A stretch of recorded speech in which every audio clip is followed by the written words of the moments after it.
I'm Dave Handy from Brooklyn, New York. It's Friday, February 24th. Here's what happened this week. On Monday, Vice President Pence was in Brussels meeting with NATO member states. It was the first time the Vice President has publicly commented on the departure of former National Security Advisor Mike Flynn. Vice President Pence said that he was, quote, disappointed that Flynn had misled him and other administration officials, but, quote, fully supported the president's decision to ask for his resignation. Also on Monday, the Washington Post reported that President Trump plans to roll back a number of Obama administration executive orders on the environment.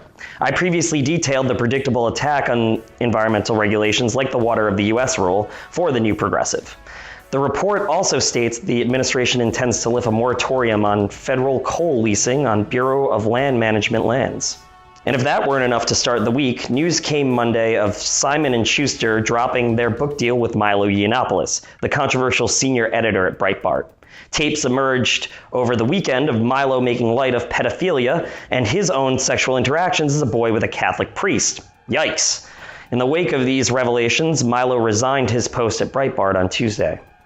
The Department of Homeland Security Tuesday issued a memo that instructs all agents under its authority, including Customs and Border Protection and Immigration and Customs Enforcement, to identify, capture, and quickly deport any and every undocumented immigrant they encounter. The administration denied this is an attempt at mass deportation. Immigrant advocacy groups say it is now open season on the more than 11 million undocumented immigrants living in the country. President Trump also directed Homeland Security Secretary John Kelly to starve sanctuary cities, many of whom are refusing to turn over illegal immigrants from local police departments, of any federal funding they receive. On Wednesday, 24 protesters were arrested in LA after video surfaced of a violent run-in between Anaheim, California teens and an off-duty police officer. The video shows the officer holding an unnamed teen captive by his collar for several minutes over what appeared to be a dispute about the teen and his friends trespassing on the officer's front lawn. Get off my lawn. The officer is seen at the end of the video brandishing a pistol he had tucked away on his waist, firing his gun at random, at which point the teens confronting the officer scattered. On Tuesday, the Trump administration announced its plan to rescind federal protections for transgender students. In a draft letter obtained on Wednesday by the Washington Post, the administration informs the nation's school teachers, principals, and faculty of their plans to roll back guidelines that protect transgender students' right to use of the bathroom of their choice and prohibitions against sexual discrimination.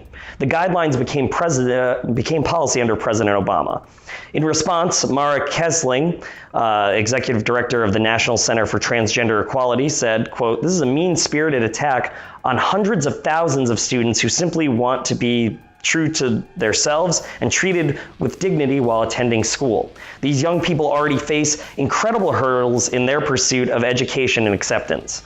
With a pen stroke, the Trump administration effectively sanctions the bullying, ostracizing, and isolation of these children, putting their very lives in danger." Also on Thursday, the Trump administration requested that the FBI publicly knock down reports about the president's campaign contacts with Russia.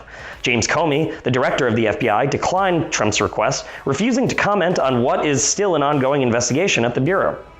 White House spokesman Sean Spicer was quoted as saying, quote, "We didn't try to knock the story down. We asked them to tell the truth." This came the same day that Paul Manafort, Trump's former campaign manager, confirmed that he and his daughter both received blackmail threats via text from a Russian surrogate. Thursday, President Trump's chief strategist, Steve Bannon, spoke at CPAC. His remarks were quite alarming to some as Mr. Bannon bragged to the conservative audience that, quote, "If you look at these cabinet nominees, they were selected for a reason, and that is deconstruction." And that atop the president's agenda was, quote, "deconstruction of the administrative state," meaning taxes, regulations, and international agreements. Well, at least they're starting to be honest about their aims and intentions, which is to dismantle the federal government as we know it. President Trump himself addressed CPAC this morning. Among his comments, the president reiterated the, quote, "fake news was the, quote, enemy of the people," and threatened to throw undocumented immigrants, quote, "the hell out of this country." And finally, this weekend, the DNC will vote on its new chair. The race is between a crowded field of 8 candidates, and it is expected that there will be several rounds of voting to determine who the new chairperson will be. The race is anticipated to narrow to two candidates, Minnesota Congressman Keith Ellison and former Secretary of Labor Tom Perez. Some observers view this election as a proxy war for control of the party and a continuation of the fight between Clinton and Sanders fractions from last year. Ellison, an early contender who is endorsed by Bernie Sanders and the AFL-CIO, is the progressive choice and wants to put the party on the path of grassroots civic engagement, whereas Mr. Perez, a pro-TPP Democrat who entered the race late, is supported by the establishment Obama-Clinton wing of the party and seems to only be interested in maintaining the status quo. Activists have criticized Mr. Perez, who is propped up largely by the insider donor classes, for his reluctance to admit the primary process was rigged for Hillary Clinton. Perez reportedly has over 180 of the required 224 votes lined up. Glenn Greenwald of The Intercept has a great breakdown of the contest. Check out the link to that and all of the news stories that we covered with this post. That's all for now. Please check out the links with this post, as I said, and please make sure to follow us on Facebook and Twitter for more news and analysis from The New Progressive. Thanks for watching, and we hope to see you back here next week.